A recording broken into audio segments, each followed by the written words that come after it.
How do polar researchers navigate during a whiteout? Imagine standing in a world of endless white, where the sky and snow merge into one. No horizon, no shadows, just a blank, featureless expanse. That's what a whiteout feels like. It's one of the most dangerous conditions polar researchers face. When the environment turns into a sea of white, natural visual cues vanish, making it nearly impossible to tell up from down or direction from disorientation. So how do they find their way through such a confusing, risky situation? Well, they're relying on a mix of tools, skills, and planning that keep them safe and on course. First, they depend heavily on compass and GPS devices. A compass is a simple tool that shows direction, but in the cold and wind, it needs to be mounted securely so it doesn't get knocked around. GPS units give precise location data, which is vital when landmarks disappear.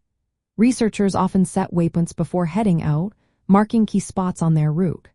These waypoints act like digital breadcrumbs, guiding them back or forward even when they can't see anything.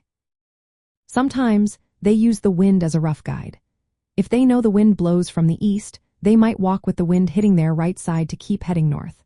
It's not perfect, but it helps when other tools fail. They also look for rare visual clues like dark rocks or hills that might poke through the snow. These features are tricky because they can look closer or farther than they really are, especially in whiteout conditions.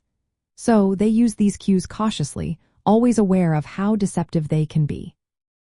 Before venturing out, researchers spend time studying weather forecasts. They plan their routes carefully, choosing times when whiteouts are less likely.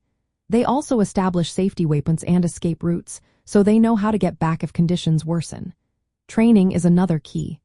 Researchers learn how to trust their instruments and keep calm, even when their senses tell them to panic.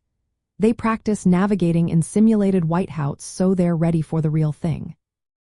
In polar marine environments, they sometimes use visual clues like ice blink, which is a bright glare on the underside of clouds indicating ice below. Water sky, a dark cloud underside over open water, can also help them figure out where the ice or water is. These subtle signs can be lifesavers when direct sight is impossible. Whiteouts are especially dangerous because they remove depth perception and make movement feel pointless, causing disorientation and fear. It's similar to storm chasers or deep-sea fishermen who also depend on instruments and experience to stay safe in low visibility. For polar researchers, navigating during a whiteout is all about preparation, trust in their gear, and staying calm.